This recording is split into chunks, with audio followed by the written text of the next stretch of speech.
हम घर चले जाएंगे अपने। जिस कार्य के लिए राम लक्ष्मण जी को मांग करके लाए थे, कार्य पूरा हो गया, तो विश्वामित्र जी को राम लक्ष्मण जी को वापस अयोध्या भेजना चाहिए। वहां रोक क्यों लिए, इसको समझिएगा। राम जी का मुख्य कार्य यज्ञ की रक्षा करनी नहीं थी, ये तो निमित्त बना दिया गया। 3 मुनियों ने मिलकर एक रचना बनाई। कितने मुनियों ने, नाम मालूम है? एक विश्वामित्र जी, दूसरे गुरुदेव भगवान वशिष्ठ जी, और तीसरे जनक जी के गुरु जी सतानंद जी। इन 3 मुनियों ने आपस में रचना की कि ऐसा कुछ किया जाए जिससे राम जी एक ही बार में धरती के सभी राजाओं को परास्त कर दे।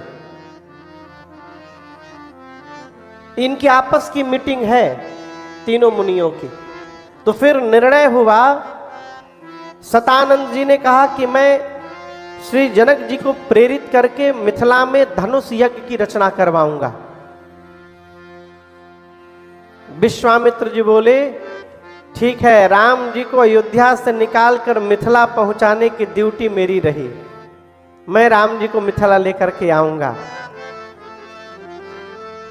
पहले राम जी चुपचाप बैठे रहेंगे, पहले सभी राजा प्रयास कर लेंगे, और जिस काम को कोई राजा नहीं कर पाएगा अंत में राम जी को भेजा जाएगा। राम जी तोड़ करके और एक ही बार में सभी राजाओं को परास्त कर देंगे।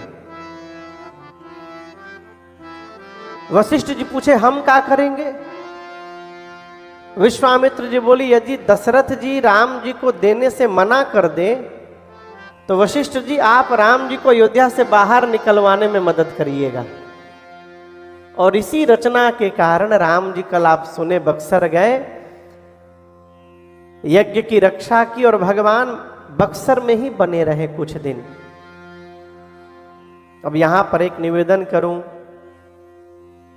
राम जी बोले नहीं कि मुझे वापस भेजिए, I want to go back, नहीं बोले राम जी, चुपचाप बैठे रहे। क्यों नहीं बोले? जीवन में जब आपके विषय में कोई सोचने वाला हो तो स्वयं को सोचने से बचाया जाए। आपके बारे में कोई चिंतन कर रहा है तो आप सौभाग्यशाली हैं, फिर आप चिंतन न करिए, बड़े को सोचने दीजिए। और जहां दोनों सोचने लगते हैं फिर सोच का बन जाते है भगवान जाने। मैं आपको उदाहरण दे रहा हूं। भगवान ने हम सबको एक एक पेपर दे के भेजा है, और इस पेपर पर लिखा है किसको क्या करना है, कब करना है, कैसे करना है, किसको क्या मिलेगा, कब मिलेगा, कब छूटेगा, कब आएगा, कब जाएगा, सब एवरीथिंग इज रिटेन। लेकिन हम बोले ना ना, हम नहीं मानेंगे इसको, हम अपने हिसाब से इसको प्रिंट करेंगे। तो हमने अपना मन कंप्यूटर में टाइप किया कि हमको ये चाहिए, ऐसा चाहिए, और उस कागज को प्रिंटर में लगा दिया। अब कंट्रोल P मार दिया। अब वो जो हम लिखे थे, फीड किए थे कंप्यूटर में, वो इस पर प्रिंट होके आ गया। लेकिन आपको मजे की बात बताऊं, ये ब्लैंक पेपर नहीं है, इस पर से पहले से भगवान ने प्रिंट किया हुआ है। अब प्रिंट किए हुए पर जब हम दोबारा प्रिंट कर देंगे तो ना पहले वाला पढ़ने में आएगा और ना बाद में पढ़ने आएगा। उसको भोजपुरी में कहते सब गाजूर माजूर हो जाएगा। हाँ, यहाँ बोलते हैं, हाँ, उसको कहते खिचड़ी खिचड़ी, गाजूर माजूर। तो जो पहले मिलने वाला था वो भगवानों नहीं पढ़ पाएंगे, क्या कर दिया तू, जाओ जैसे हो वैसे डूबते रहो। इसीलिए अरे राजी है हम उसी में, किसमें? जिसमें तेरी रजा है, राजी है हम उसी में, जिसमें तेरी रजा है, सारे जहां के मालिक मालिक तेरा ही आसरा है, सारे जहां के मालिक, सारे जहां के मालिक तेरा ही आसरा है, सारे जहां के मालिक तेरा ही आसरा है। राजी है हम उसी में, राजी है हम उसी में, जिसमें तेरी रजा है, सारे हैं हम उसी में, जिसमें तेरी रजा है। अरे सारे जहां के, सारे जहां, सारे जहां के मालिक। धनुष यज्ञ करना है। समझ में बात आ रही है? राम जी बड़े आनंद में बक्सर में है। एक दिन श्री विश्वामित्र जी ने राम जी से कहा, प्रभु तब मुनि सादर कहा बुझाई। विश्वामित्र जी ने राम जी को समझा करके कहा, क्या कहा? राम जी, एक यज्ञ की रक्षा आपने बक्सर में की है कुछ दिन पहले, एक दूसरा यज्ञ मिथिला में होने जा रहा है। नाम मालूम है उस यज्ञ का? जोर से बोलिए। धनुष यज्ञ। राम जी बोले तो गुरुदेव। विश्वामित्र जी बोले, राम जी मेरा यज्ञ पूर्ण नहीं हो रहा था, लेकिन जैसे आप आए तो मेरा यज्ञ पूरा हो गया।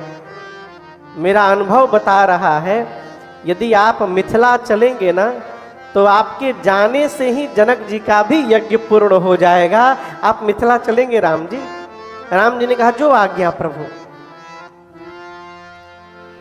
और विश्वामित्र जी की बात सुनकर भगवान उनके साथ मिथिला की ओर चले बक्सर से।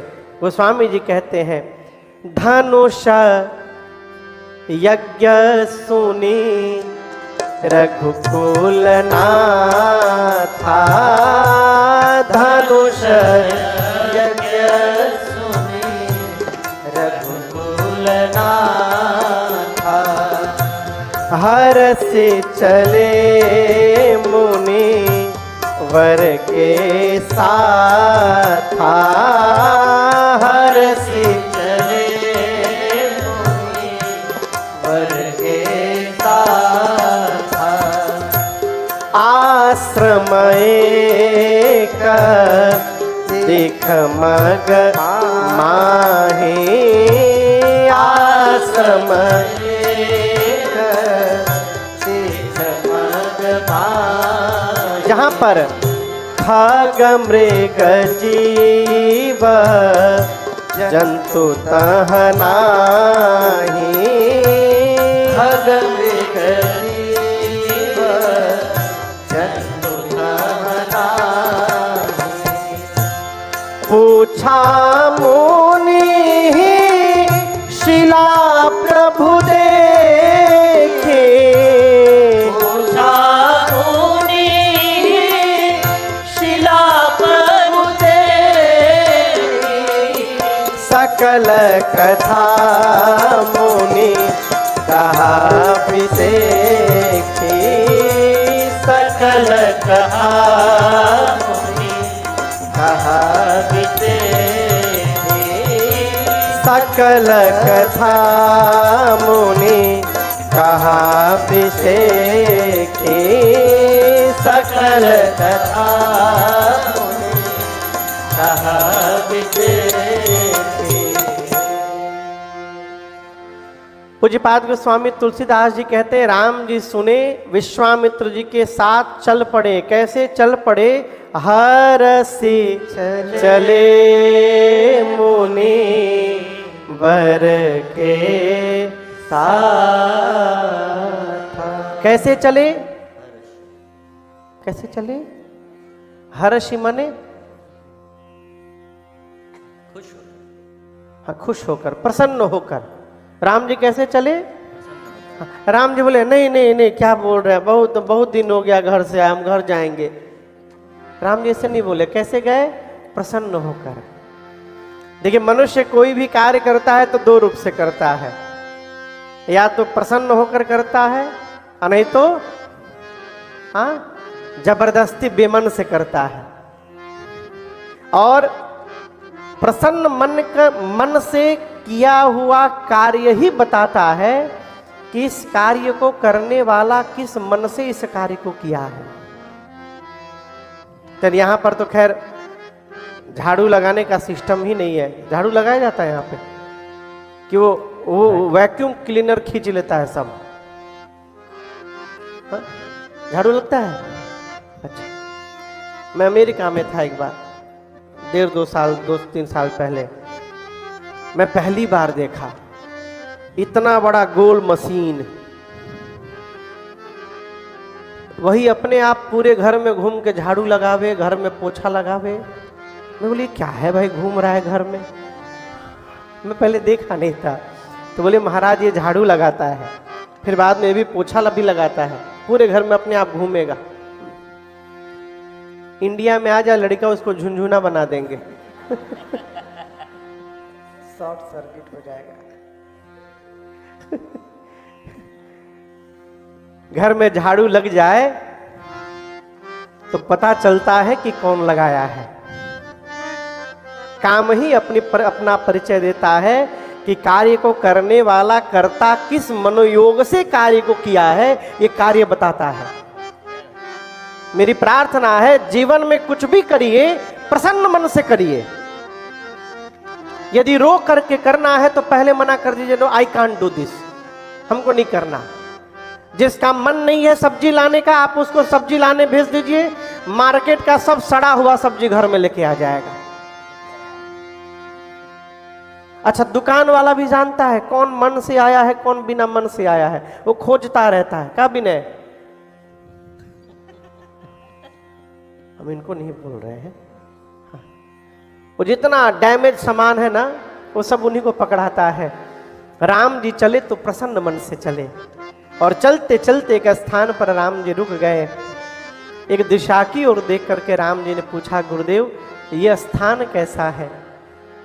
यहाँ तो ऐसा लग रहा है कि पहले किसी ऋषि मुनि का आश्रम रहा होगा, परंतु आज ये भूमि खंडहर जैसी प्रतीत हो रही है। न यहाँ कोई पशु है, न कोई पक्षी है, न कोई नर है, न कोई नारी है। जो वृक्ष लगे हैं वृक्ष भी सूखे हुए हैं। और ये इस स्थान के बीचों बीच ये शिला कैसी रखी हुई है? कैसी शिला थी पता है? पता है कौन है वो? जोर से बोलिए। मां अहल्या। कौन है? मां अहल्या। अहल्या नहीं, अहल्या जी नातिन थोड़ी लगेंगी हम लोग की। मां है? अरे हनुमान जी महाराज की नानी है, अंजना जी की मां है अहल्या मैया, हनुमान जी महाराज की नानी है। मां अहल्या पत्थर की बनी हुई थी। राम जी पूछे, गुरुदेव ये शिला कैसी है? विश्वामित्र जी बोले, राम मैं भी कई बार इस सड़क से आया हूं गया हूं, कभी इधर दृष्टि नहीं जाती मेरी। हजारों लोग आते जाते, कोई इधर देखता भी नहीं है। आप पहली बार आए और आपकी दृष्टि चली गई इधर, कैसे देख लिया आपने? राम जी बोले, अपने स्वभाव के कारण गुरुदेव, जिसको कोई नहीं देखता है उसको मैं देखा करता हूं, इसलिए मेरी दृष्टि इधर चली गई। ये कौन है राम जी? गुरुदेव अब यहां पर एक दर्शन करिएगा। राम जी जिधर देख रहे वहां महल है क्या? महल पूछ रहा हूं। वहां बहुत आलीशान कोई ये बाग है, बगीचा नहीं। क्या है? खंडहर।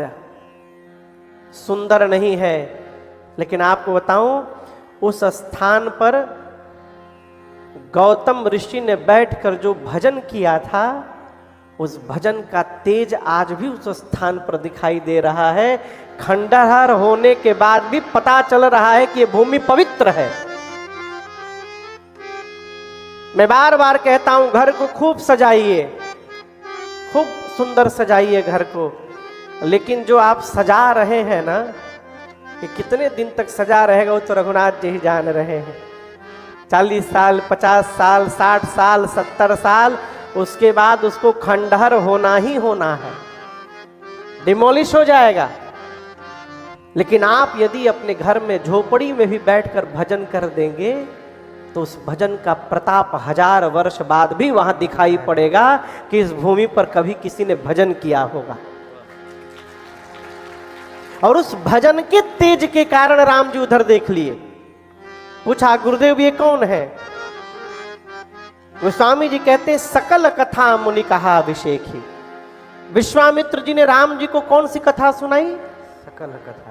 कौन सी कथा सुनाई? सकल माने सब, पूरी कथा। राम जी पूछे, हुई शी? विश्वामित्र जी ने पूरी कथा सुना दी। कौन सी कथा सुना दी? विश्वामित्र जी जाने, राम जी जाने, हम वहां नहीं थे। जब विश्वामित्र जी सुनाए तो वहां हम नहीं खड़े थे, हम कैसे बताएं कौन सी कथा सुना दी? अच्छा आप बताओ, आपको पता है कि अहल्या जी ने क्या अपराध किया था? मैं पूछ रहा हूं, कितने लोगों को पता है? अच्छा है किसी को पता नहीं है। हाँ, नहीं पता है तो जानने का भी प्रयास मत करिएगा। गोस्वामी तुलसीदास जी को पता था, लेकिन लिखे क्यों नहीं? छिपा गए मर्यादा के कारण। जिस बात से किसी के चरित्र पर दाग दिखाई देने लगे, उस बात को न कहना धर्म कहलाता है, वहां मौन हो जाना चाहिए। आप बहुत बड़े विद्वान हैं, अच्छी बात है, लेकिन ऐसा भी न बोलिए कि किसी पर दाग दिखाई देने लगे, वहां मौन हो जाइए। गोस्वामी जी छिपा गए। गोस्वामी जी चाहते तो अर्धाली में लिख सकते थे, लेकिन छिपा गए, उसको ढक दिए। बोले राम गौतम नारी श्राप बस, उपल देह धरि धीर, चरण कमल रज चाहती, अब कृपा करहु रघुवीर। राम, ये जो सामने बैठी है पत्थर होकर के, ये गौतम ऋषि की अर्धांगिनी है अहल्या। और आपको बतावें राम, इनके पति गौतम ऋषि ने ही इनको श्राप देके पत्थर का बनाया है। और उसके बाद कहा था कि जब त्रेता में राम जी आएंगे तो राम जी के चरण में जो धूल लगा है, रज है, उसी रज के स्पर्श होने से आप पुनः पत्थर से स्त्री में परिवर्तित हो जाएंगे। इसलिए हे राघव, वो घड़ी आ गई है, कृपा करहु रघुवीर। अच्छा आप बताओ, राम जी नहीं जानते थे कि वो कौन है? बोलिए, भगवान नहीं जानते थे कि वो कौन बैठी है? प्रभु जानत सब भी नहीं जाना है। राम जी ये भी जानते थे कि मेरे पांव के रज से इनके श्राप का मोचन होने वाला है। तो राम जी ने आकर सीधे स्पर्श क्यों नहीं करा दिया? क्यों विश्वामित्र जी से पूछ रहे हैं? टाइम किल नहीं कर रहे हैं राम जी। इसके पीछे कई कारण है, और जो कारण मुझे समझ में आता है, एक दिन मैं ही सोचने लगा राम जी क्यों नहीं कराए। तो जो कारण मुझे समझ में आया, मैं आपसे 2-3 निवेदन करूं।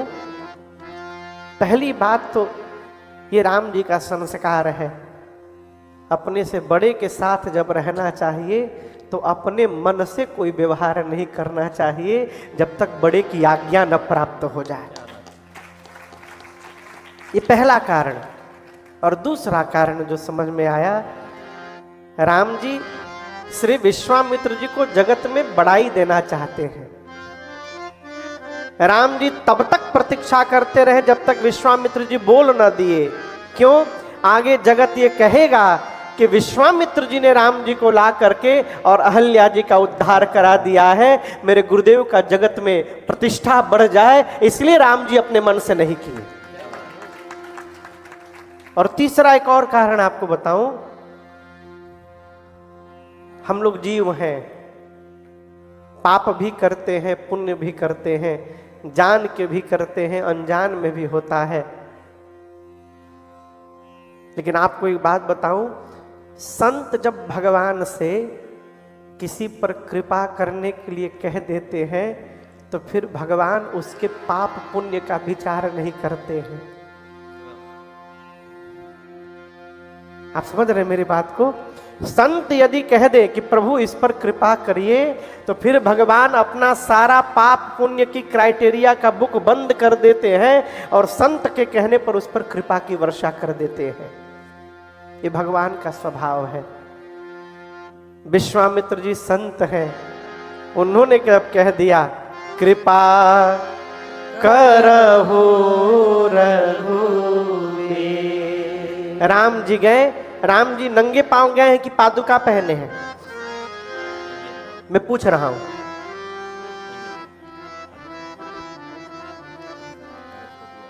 वन में जाएंगे तब ना नंगे पांव जाएंगे, अभी पादुका पहने हैं।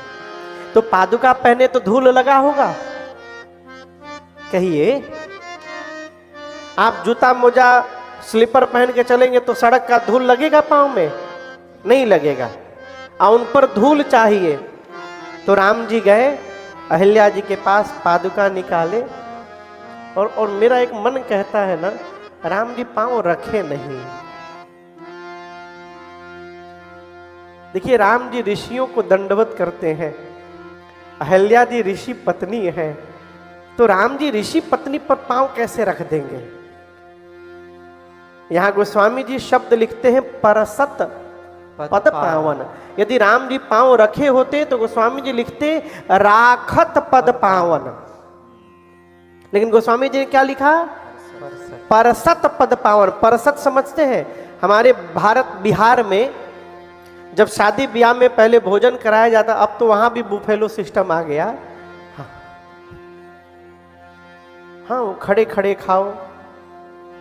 जैसे गाय के नाद लगता है ना, गाय के नाद, नाद समझते हैं, जिसमें गौ मैया भोजन करती है, उसी प्रकार नाद लग गया है। निकालते रहो, पाते रहो। आदमी थाली में हौवा, आदमी हौवा समझते हैं, जिसको खाने की बीमारी है, खाएगा कुछ नहीं लेकिन सब लाद लेगा उसी में दाल, उसी में सब्जी, उसी में सलाद, उसी में रायता, भोजन का पहाड़ बना लेगा। और लेने के बाद खुद कंफ्यूज में आ जाएगा, का खाएं का छोड़ी, का ले परदेश जाऊं। देखा? तो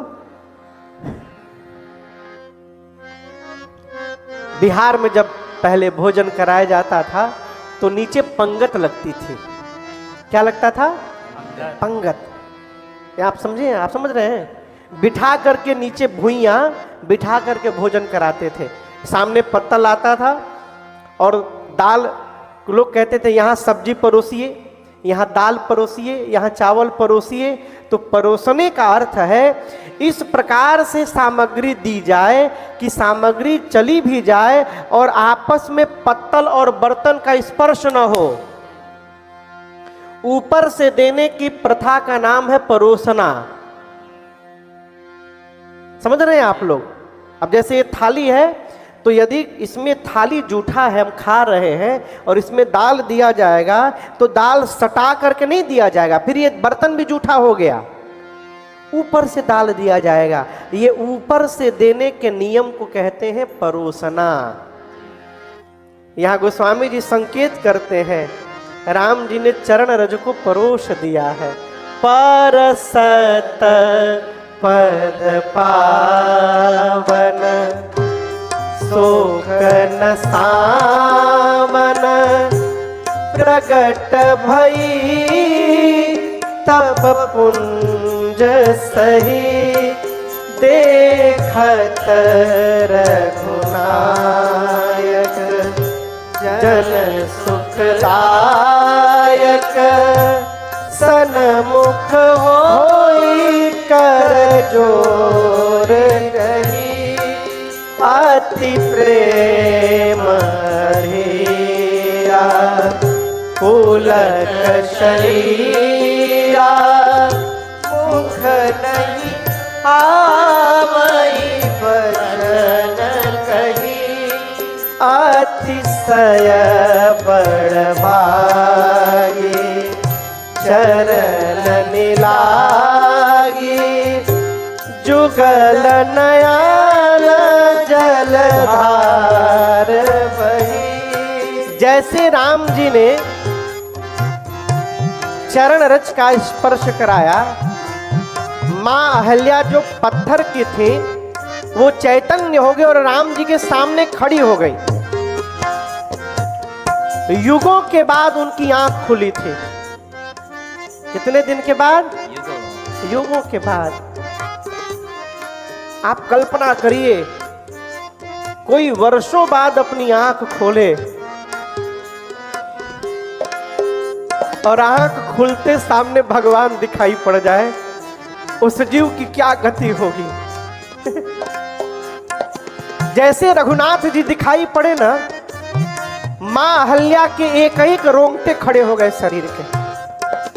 अति प्रेम अधीरा पुलक शरीरा मुख नहीं आवई वचन कही। शब्द समाप्त हो गए, शरीर कांपने लगा, नेत्र से झरझर अश्रु प्रवाह होने लगा।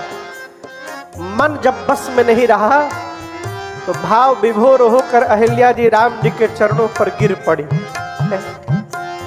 राम जी ने अपने हाथ से उठाया है। प्रभु ने आंसू पोछा मां अहिल्या का। अहिल्या जी कहती, प्रभु मैं अपावन थी, आज पता चला आपके नाम का असली अर्थ। रघुपति राघव राजा राम पतित पावन सीताराम। इस पतित को पावन करने के लिए आप आए प्रभु। मैं नारी अपावन, प्रभु जग पावन, रावण रिपु जन सुखदाई। राम जी बोले कि आपके पति ने आपको श्राप दे दिया था ना।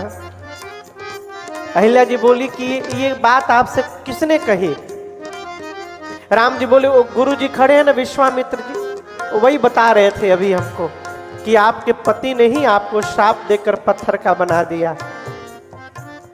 अहिल्या जी हाथ जोड़कर बोली, नाथ अब के पहले मुझे भी यही लग रहा था कि मेरे पति ने मुझे श्राप दे दिया है, लेकिन प्रभु अब जाकर पता चला है कि मेरे पति ने मुझे श्राप नहीं दिया था, मेरे पति ने मेरा उद्धार किया था। प्रभु यदि श्राप न दिया होता तो आज अहिल्या को राम का दर्शन कहां से प्राप्त हो पाता। नाथ मेरे पति ने मेरा उद्धार करा दिया।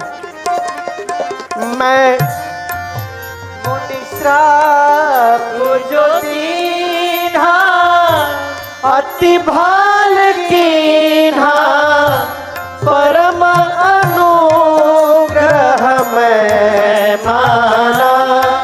देखे ओ भरि लोचन हरि भव मोचन इह लाभ शंकर जाना।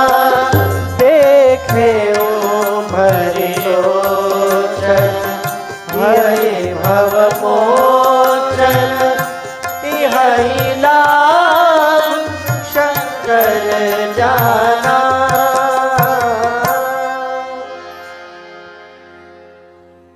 तबला मेरे मॉनिटर में थोड़ा दे दीजिए। क्या कहा? अहिल्या जी ने कहा, प्रभु मेरे स्वामी ने आपका दर्शन करा दिया। देखिए, इस बात को जीवन भर याद रखिएगा। बोलूं, जिसको जीवन में माता पिता की मार मिली है वो सौभाग्यशाली है।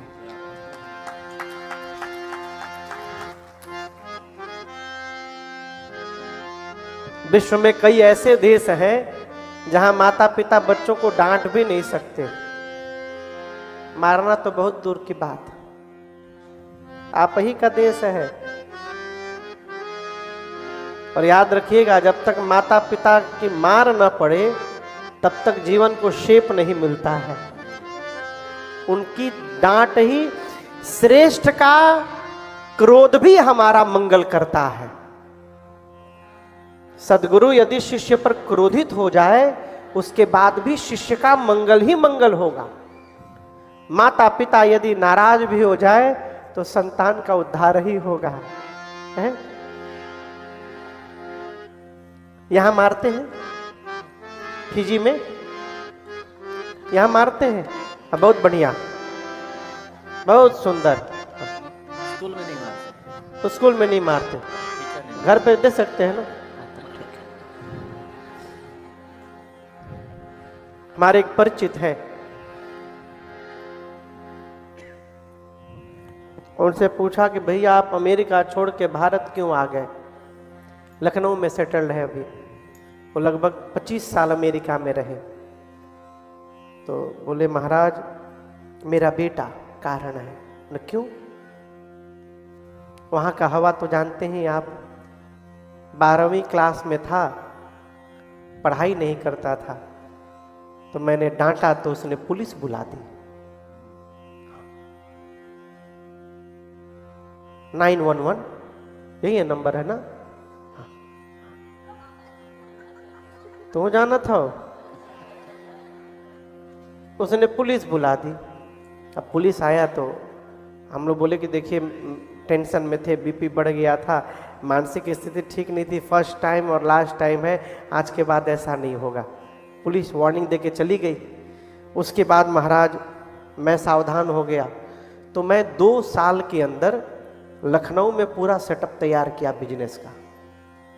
घर में किसी को पता नहीं चलने दिया, वाइफ को भी पता नहीं चलने दिया। यहाँ फ्लैट घर लिया, बंगलो, बिजनेस सेटअप किया, अमेरिका का सारा बिजनेस वहाँ से सेल आउट किया और पूरी फैमिली को लेकर बोल दिया कि यहाँ बिजनेस में लॉस हो गया है, देश छोड़ना पड़ेगा।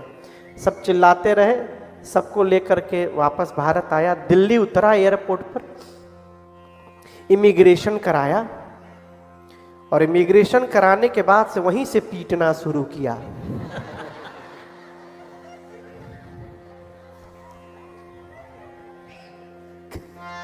किसको? बेटे को। हाँ, इमिग्रेशन करा के जैसे क्रॉस किया, वो गेट खुलता है, मैं उस पार गया, वहीं से पीटना शुरू किया। बोला अब बुलाओ पुलिस यहाँ, तो अब बुलाओ। अब बड़ा आनंद है महाराज, वही बच्चा मेरा अब लायक हो गया है यहाँ भारत में आकर के। है? जीवन में देखिए, जिस मनुष्य को जीवन में किसी का भय नहीं है, आई एम सो सॉरी, उसको रावण बनने में समय नहीं लगेगा। जीवन में किसी ना किसी का भय अवश्य होना चाहिए। है? अहिल्या जी कहती है कि मेरे पति ने मेरा उद्धार करा दिया नाथ, आपका दर्शन प्राप्त हो गया। मैं आपसे कुछ कहूं प्रभु, मैं मति से भोरी हूं, मुझे मांगने का ढंग नहीं आता। एक प्रार्थना है, जिस प्रकार भंवरा, यू नो भंवरा, भंवरा कहां घूमता है? फूल पर। इस फूल के भीतर यहां अंदर में पराग है, रस। उस रस को लेने के लिए भंवरा इस फ्लावर के ऊपर घूमता रहता है, बैठकर भीतर से रस निकालता है। अहिल्या जी बोली प्रभु आपका चरण कमल का पुष्प है, नवकंज लोचन कंज मुख कर कंज पद गंजारूढ़म। यदि आपके चरण कमल के पुष्प हैं तो आप अहिल्या के मन को आज से भंवरा बना दीजिए नाथ। मैं चाहती हूं मेरा मन आपके चरण को छोड़कर संसार में कहीं न भटके। मैं क्यों कह रही हूं, ये वही चरण है प्रभु जिनसे गंगा जी निकली। और नाथ, गंगा आपके चरण से निकली थी, इसलिए शिव जी ने उस गंगा को सिर पे धारण कर लिया। प्रभु, मुझे आपके चरणों के पास अपने मन को रखना है, इसके अलावा मुझे आपसे कुछ नहीं चाहिए। राम जी ने जो अहिल्या जी ने वरदान मांगा, भगवान ने दिया, और बारंबार उनके चरणों में प्रणाम करके मां अहिल्या अपने पति के साथ उनके लोक चली गई। यहां पूज्यपाद गोस्वामी तुलसीदास जी अपना एक निर्णय सुनाते हैं। अस प्रभु दीन बंधु हरे। अस मने ऐसा, कैसा? दीन बंधु हरि। गोस्वामी जी कहते हैं कैसा भगवान? दीन बंधु हरि। विशेषता क्या है? कारण रहित दया। केवल भगवान ऐसे हैं जो बिना किसी रीजन की कृपा करते हैं, कारण रहित दयाल। गोस्वामी जी अपने को कहते हैं सठ तुलसी मूर्ख तुलसी, ऐसे भगवान को छोड़कर तू जगत के जंजाल में फंसा हुआ है, भगवान का भजन कर। क्या कर? भजन कर। कब करे महाराज? आप किसी से पूछेगा ना कब भजन करें, अब भजन करने का उम्र है आफ्टर 60। कब करना? हाँ। अच्छा, एक बुरा न मानिएगा बाबूजी, बोलूं? सो सॉरी, पहले मैं माफी मांग लिया। बूढ़े लोग कथा सुन के क्या कर लेंगे अब?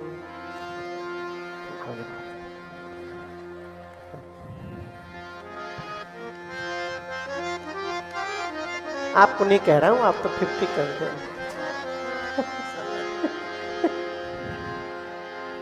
क्या कर लेंगे आप बताओ? उनका तो चलने का समय आ गया है। कथा में छोटे छोटे बच्चों को लेकर के आइए, जिनका चरित्र निर्माण होगा और आगे चलकर देश के चित्र का निर्माण होगा। आप देखिए ना, छोटे छोटे बच्चे, इतना छोटा बच्चा नित्य 2.5 घंटे बैठता है, और केवल बैठता नहीं है, बड़े ध्यान से कथा को सुनता है। पूरे पंडाल में देखिए कितने छोटे छोटे बच्चे बैठे हैं। इनको बरबस नहीं बिठाया गया है, ये अपने मन से आकर के बैठे हैं, और यही सबसे बड़ी उपलब्धि है। हमारे पूज्य महाराज श्री कहते हैं, बाबू, जिसके जीवन में बचपन से भजन प्रारंभ नहीं हुआ, वो 55 के बाद भजन करने वाला नहीं है। 55 के बाद भी वही कर सकता है जो बचपन से लगा हुआ है। आप समझ रहे हैं? इसलिए मुझे क्या फील हो रहा है। विश्वामित्र जी बोले, बोलिए।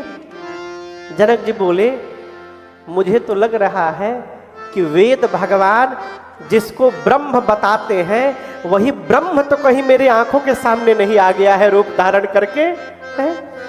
इनको देखने के बाद मेरा मन जो सहज वैराग्य में रहता था, वैराग्य का त्याग करके आज इनके अनुराग में फंस गया है। ये है कौन दोनों? विश्वामित्र जी मन ही मन सोचे, धन्य है महाराज, जब तक राम जी ने ताड़का को नहीं मारा था, मैं भी 100% कंफर्म नहीं था कि ये भगवान है, और आपने पहली दृष्टि में ही जान लिया कि ये भगवान है, ब्रह्म है। विश्वामित्र जी ने परिचय दिया, ये अयोध्या के महाराज दशरथ के कुमार हैं। युद्ध में यज्ञ रक्षा में घोर निशाचरों को राम जी ने मार दिया है। यहाँ धनुष यज्ञ देखने के लिए आए हैं। जनक जी महाराज प्रसन्न हुए, ले जाकर मिथिला के सबसे सुंदर महल में स्थान दिया रहने के लिए। दोपहर में भोजन हुआ, भोजन के बाद थोड़ी देर के लिए पावर नैप। राम जी, विश्वामित्र जी, लक्ष्मण जी सो गए। ठीक 3 बजे शाम को उठे, सत्संग शुरू हुआ, लेकिन लक्ष्मण जी मिथिला देखने के मन में भाव को लेकर बैठ गए। अब जैसे हम यहाँ आए तो हम भी लगभग देख ही लिए हैं सब, थोड़ा सा बचा होगा तो आगे कभी आएंगे तो देखेंगे। हाँ, वो लटोका वटोका बाकी है अभी। लटोका ही नाम है ना, बा भी बाकी है। तो उधर अभी नहीं गए हम, कभी आएंगे फिर तो देखा जाएगा। लक्ष्मण जी के मन में भाव है कि मिथिला दर्शन हो जाए, लेकिन संजीत भैया ये बोलेंगे कि महाराज जी बीच में 10 मिनट ब्रेक कर दीजिए तो हम कोई काम करके आ जाएं। आप बोलेंगे? नहीं बोलेंगे। चलती कथा में लक्ष्मण जी कैसे बोले, गुरु जी कथा बंद करिए, हमको मिथिला घूमना है। राम जी बोले, भाई साहब का मन कथा में नहीं लग रहा है गुरु जी, ये भाई साहब मिथिला देखना चाहते हैं, यदि आपकी आज्ञा हो तो मैं घुमा करके तुरंत ले आऊंगा। जैसे राम जी ने कहा, विश्वामित्र जी ने अनुमति दी और राम लक्ष्मण जी प्रणाम करके चले।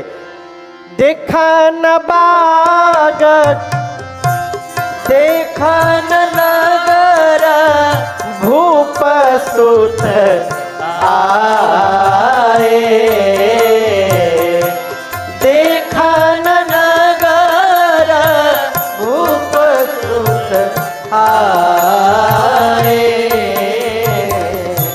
समाचार पुरबासिन आए, समाचार पुरबासिन आए, धाए धाम काम सब त्यागी, धाए धाम काम सब त्यागी, मन हो रंग निधि लूटन लागी, मन हो रंग निधि लूटन लागी, भगवती भावन झरोखन लागे, जुबती भवन झरोखन लागे, निरखहि राम रूप अनुरागी, निरखहि राम रूप अनुरागी, निरखहि राम रूप अनुरागी।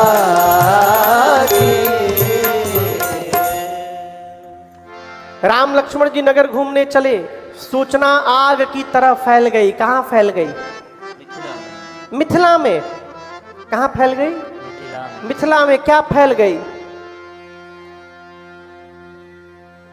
क्या फैल गई? कौन सी समाचार? हाँ, दोनों भाई नगर में घूम रहे हैं विदाउट एनी सिक्योरिटी। जैसे सूचना मिली लोग दौड़ पड़े। कहां दौड़ पड़े? अच्छा, आपको पता चल जाए कि यहां के बाहर पार्किंग एरिया में आकाश से डॉलर की वर्षा हो रही है।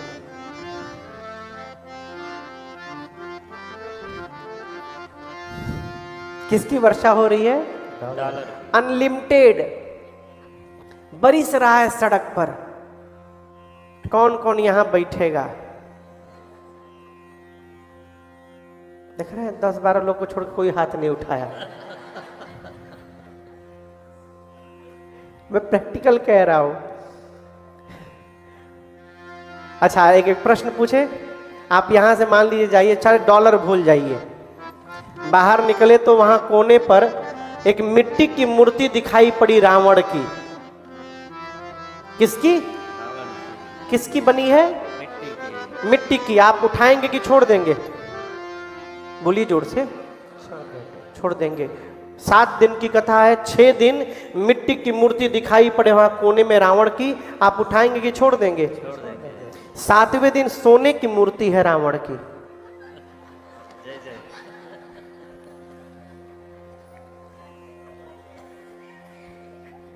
आज क्या करेंगे? देख, कोई नहीं बोल रहा है छोड़ देंगे। मौनम स्वीकार लक्षणम। मैं क्यों कह रहा हूं जैसे पता चल जाना कि बाहर डॉलर गिर रहा है, कई लोग तो गेटवे में छिपा जाएंगे, इतना धक्का धुक्की हो जाएगा दौड़ने के कहीं ज्यादा ना वो उतार ले, कई लोग ऊपर से ना जंप मार दे नीचे। कहते हैं कि राम लक्ष्मण जी जब नगर में आए और मिथिला वासियों को पता चला तो मिथिला के पुरुष पागलों की भांति बाहर दौड़ पड़े। कैसे दौड़ पड़े? पागलों की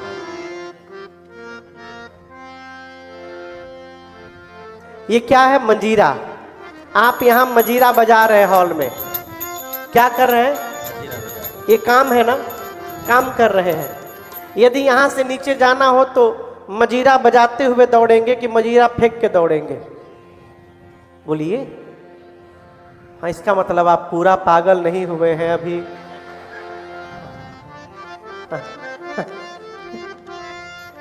आप पूरा पागल नहीं हो गए। लेकिन जब राम जी आए थे ना तो पुरुष पागल हो गए थे, पागलों की भांति दौड़े थे। इसका प्रमाण लिखा है। गोस्वामी जी कहते लोग भागे तो कैसे भागे? धाए धाम काम सब त्यागे। धाम मने घर और काम मने मंजीरा बजाना। तो लोग भागे तो पहले क्या छोड़े? धाम, और उसके बाद काम। धाये धाम काम सब त्यागे। गोस्वामी जी भी लिख सकते थे धाये काम धाम सब त्यागे, कोई गलत नहीं होता। लेकिन क्या लिखा? धाये धाम काम सब त्यागे। भगवान को देखने के लिए इतने पागल थे, जो काम कर रहे थे वो काम पकड़े हुए दौड़ गए घर से बाहर। अब कोई मजीरा बजा रहा तो बजाते हुए दौड़ रहा है बाहर, तो किसी ने कहा अरे मजीरे वाले के कारण दौड़ रहे हो, तो घर के बाहर जाकर मजीरा छोड़ा। क्या पागलपन है देखने के लिए। मानो जन्म जन्म का दरिद्र जैसे खजाना लूटने के लिए दौड़ पड़े, वैसे मिथिला के लोग मेरे ठाकुर जी को देखने के लिए दौड़ पड़े हैं। सखियां घर के छत पर जाके खड़ी हो गई, आपस में बात करती हैं सखियां, कितने सुंदर हैं ये, बिल्कुल ब्रह्मा जी जैसे लग रहे हैं।